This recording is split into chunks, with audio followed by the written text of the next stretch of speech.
A scandal is brewing in the NBA, and it is so juicy that a non-sports fan like me is totally intrigued.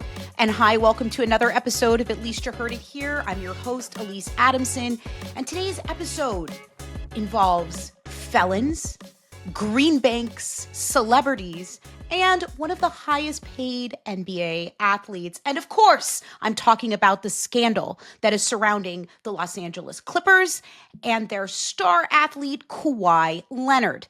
Now, if you're familiar with my content, I have never covered a sports story, and that is because I don't watch sports. Sorry, it's just not my thing. I'm actually from Massachusetts, so come at me, but I'm a Celtics fan, New England Patriots fan, and of course, a Red Sox fan, but that's about it, and I'm kind of like a fair weather fan too, right? But my husband recently came up to me and said, you have to look into this story. He had just seen a podcast from someone named Pablo Torre, a phenomenal investigative reporter. We're going to talk a little bit more about his investigation. And my husband's like, there's a scandal. It has to do with salary cap circumvention, Kawhi Leonard, celebrities.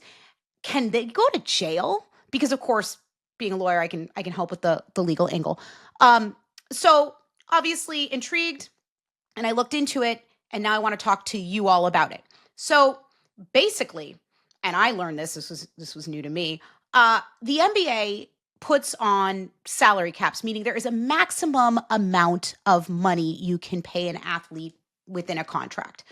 Very interesting because it seems like unlimited money to me, but our story involves the Clippers and their star athlete, Kawhi Leonard, who signed a contract extension in April of 2022 worth $176.3 million. And apparently that was the max he could possibly be paid. And of course, because that's a ton of money, but I guess it's actually not a ton of money because the allegation is that wasn't enough for Kawhi Leonard. And the Clippers found a way around that salary cap to pay him nearly $50 million more. That is the allegation, folks. I'm not saying it happened. I'm saying that is the mystery that Pablo Torre set out to investigate. So first of all, head over to his podcast because he does a phenomenal job breaking down all of the details of this scandal. So I'm just going to hit you the highlights, okay? And then I'm going to give you my legal take.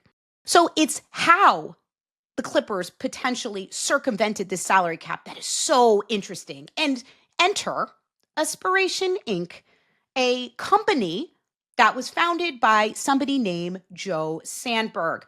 Look Mr. Sandberg up. Once known as Bill Clinton's youngest speechwriter, Democratic operative, and entrepreneur, made so much money as an early investor in Blue Apron, Mr. Sandberg decided to invest in something else, in a green bank. Let's travel back to the year 2020 when green banking and environmental stuff and pushing forward carbon neutrality, these are words that should all sound familiar to you, was like the thing to do du jour. Now, I'm all for reduction of pollution, right? What I'm not for is riding a wave of popularity and disingenuous issue surfing, right?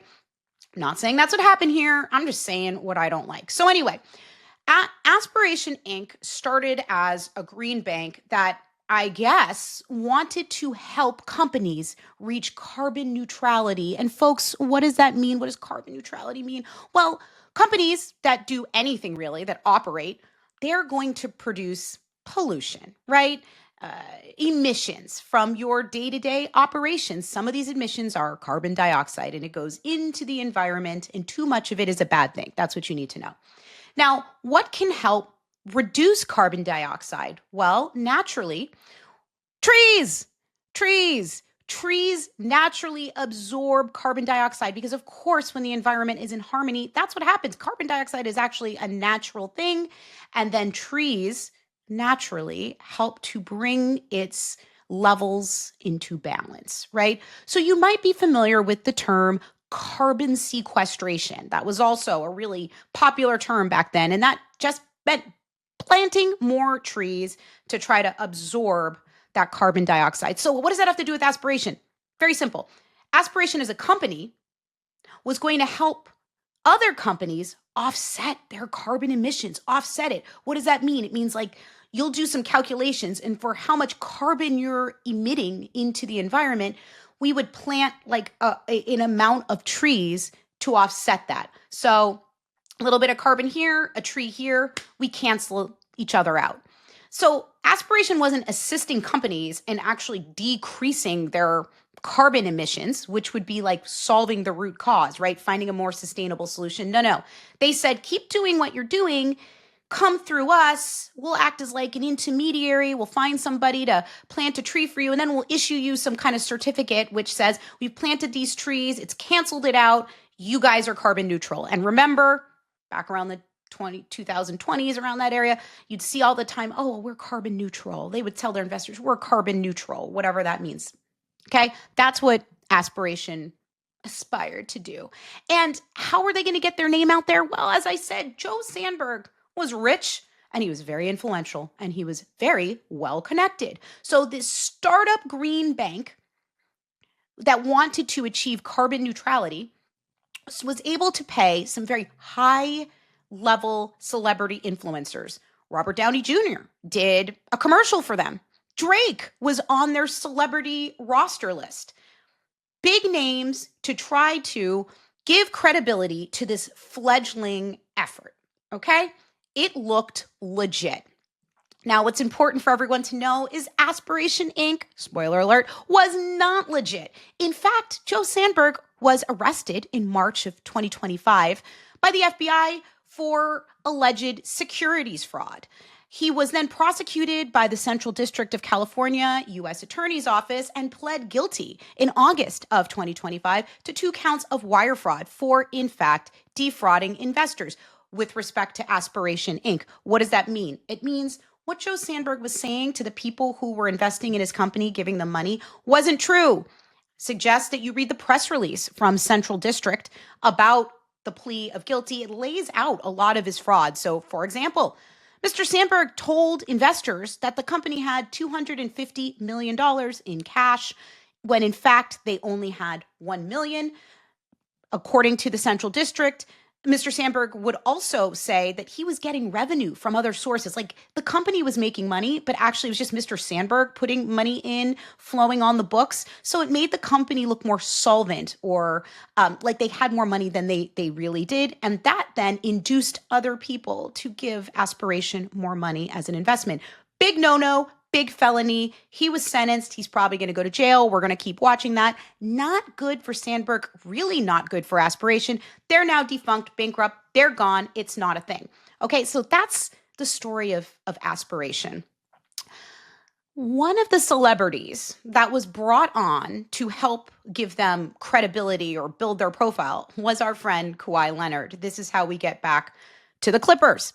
Because the Clippers, back in Aspiration's heyday, did a major deal with Aspiration. Aspiration was going to be a major sponsor, and the Clippers were going to invest in Aspiration. In fact, the Clippers were going to wear Aspiration tags on their jerseys. I'm not sure if they actually did, but like that's a big deal, right? We're talking like SoFi level for this new startup green bank. And who was also a major investor in Aspiration? It was Clippers owner Steve Ballmer, who invested $50 million of his own money into Aspiration. So the timeline on all of this is very important, okay? Because what it looks like on the outside and what the Clippers' defense is that Kawhi Leonard entered into an endorsement deal with Aspiration in 2022 after, this is important, after he signed his contract extension for that 4 years, $176.3 million. In his Aspiration endorsement deal, Aspiration was to pay him $28 million over 4 years to do nothing. While the contract itself, if you look at it, the recitals, that means just like provisions in the contract, talk about all the things that he should be doing, like tweeting or like mentioning Aspiration every now and then. It also indicated, had a clause in there that said, but he doesn't actually have to do these things. Like if it violates his beliefs, but like beliefs was not outlined or detailed. So basically, it was what is known as a no-show endorsement contract. He didn't have to do nothing. So that on its own While suspicious is not unheard of, we hear of a lot of no-show endorsement deals. I mean, I would love to be paid $28 million to do absolutely nothing, and I'm sure you would too. And there's nothing really inherently illegal, and it doesn't necessarily make the contract void either, because he was promising to do these things. There were just reasons why he could choose not to do them, and it seems like he exercised his reason not to do it. There was only one provision, however, that was ironclad, what he must do. And that was stay employed with the Clippers. Now, that was the part, like, no show and you got to work for the Clippers. The optics were not great. And that is what Torre talks about. It led Torre, the investigative reporter, to do even more investigation as a former prosecutor. Love it. Like, I love a good investigative piece. So remember the timeline. He got into this endorsement deal after the contract extension. Interesting. But when Torre looked into all of the paper trail related to this deal, what he saw was the way Aspiration paid Kawhi Leonard was through another company. Kawhi Leonard's people had created a special company just to receive this money. Very, very common when we're talking about celebrities in large sums of money. That's not the weird part. The company was called something like KL2 Aspiration. So it was obviously Kawhi Leonard, and we have the paper trail. We know that that was related to Kawhi Leonard, what received the money. So there's no question that this was Kawhi Leonard's legal entity. And it also had the term aspiration in the title, like entitled with the company. So we know that this company was formed to receive money from Aspiration.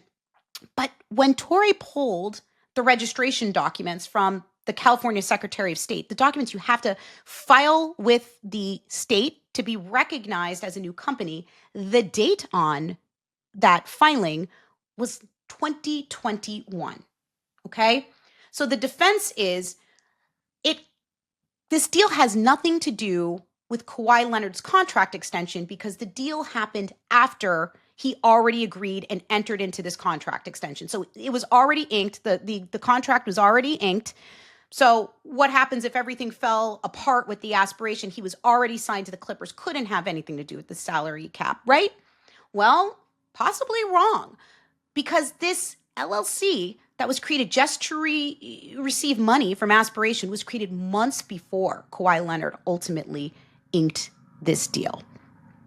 Why would they create an LLC, an entity, to take money before this contract was executed? They must have known in 2021 they wanted to do this endorsement deal. Again, that doesn't mean that one had anything to do with the other. The timing does make a salary cap circumvention possible. The optics are not good. So after this explosive podcast, the NBA decided to launch what is known as an internal investigation. This is where my expertise comes in, folks, because this is actually what I do for a living as a lawyer now. They hired an outside law firm. Of course, they didn't hire me. I wish they had. It would have been super interesting, but it wasn't me. They hired an outside law firm to conduct an investigation and find out whether or not this endorsement deal was truly independent and more related to the Clippers' larger relationship with Aspiration, or if it was, in fact, a salary cap circumvention. How are they going to determine that? Well, I told you this is what I do. They're going to do a lot of interviews. They're going to interview people that worked at the NBA at the time, the people surrounding this deal, to see what they were talking about during that time.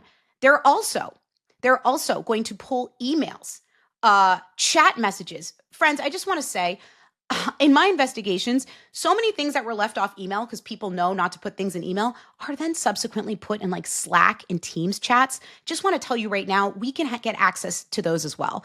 People are a lot looser on text and on chats than they are on formal emails. They all come to investigators in the same way.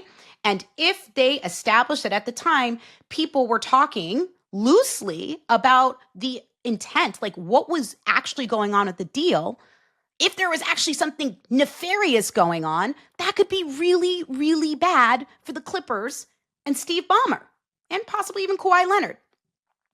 But how bad could it be? This was a question my husband asked me to look into, right? Like, is it criminally bad? Is it illegal? Or is it just a league violation? And that's kind of how we can separate this out. We have criminal, like you've done something to violate the law and someone can go to jail for it. You have civil, somebody violated the law and they can get sued for it, meaning they're going to have to pay money, or the law wasn't violated, but what you did was a violation of your own internal rules. That's the league rules, the league policies. So let's start with the criminal stuff. Well, we know a crime happened here because Joe Sandberg is now a convicted felon with respect to Aspiration. He defrauded investors, meaning he said something that wasn't true to people to induce them, to get them to give them more money, to enrich himself.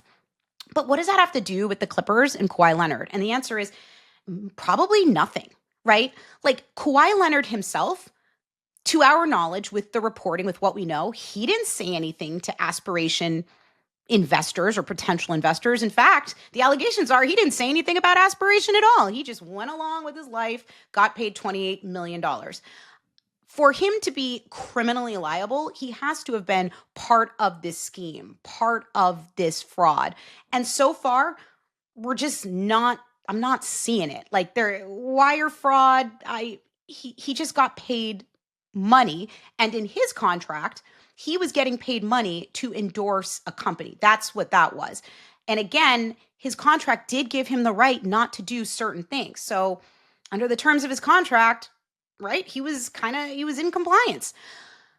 Steve Ballmer, slightly different story, right? Why? What is Steve Ballmer's part in all this? Well, he definitely introduced Aspiration to Kawhi Leonard. I believe right now their defense is that Aspiration asked that Mr. Ballmer make the introduction, and that in and of itself does not violate league rules. We also know that Steve Ballmer invested $50 million of his own personal money. But here's where it gets really interesting, folks, okay? Kawhi Leonard was paid that $28 million 4 years that we know of. But new reporting is now saying that Kawhi Leonard also had another side deal with Aspiration, bringing the total up to something like $48 million. Again, optically, this isn't good. Steve Ballmer invests $50 million into Aspiration. Kawhi Leonard receives close to $50 million from Aspiration. Kawhi Leonard stays on the Clippers. I'm not saying it was salary cap circumvention. I'm saying you can see where it looks suspicious, and this is why they hired that outside law firm. But how could Steve Ballmer be on the hook? Well, it'd be the same thing. Now there's two potentials. There's more, but like the two main potentials would be, again, investor fraud, but we have no information, nor is there any reporting that he said anything to these investors to get them to invest in the company. There's also the potential of money laundering, but I don't want to get into all the details, but the elements for money laundering just don't seem like they're here. He was giving money to this company to ultimately pay Kawhi Leonard for this no-show endorsement contract. So a lot of facts would have to be true to actually put Steve Ballmer into a position for there to be any criminal exposure. And from the reporting, from what we've seen, it's just not there. But that's what investigations are for. Now, the other question is civil liability. Like, could somebody sue? Could somebody sue Steve Ballmer or Kawhi Leonard for what happened here? That's a more interesting question because remember I told you Aspiration is now gone, kaput. These investors put money into a company that they did not get a return of investment because it was a fraud and Sandberg was enriching himself. I believe that the total fraud amount was something like $248 million. People, if I invested that much money, I would want my money back. And so a lot of times that's what happens. They sue to try to claw back some of this money. I could see a potential possibility for folks to try to sue Kawhi Leonard or his LLC to claw back some of that $28 million that was paid to him. Once again, this was a deal that came from Aspiration to Leonard. So it's really Aspiration that is on the hook, but I'm not saying it's not outside the realm of possibility of what you could expect to see under facts like this. So that is a possibility.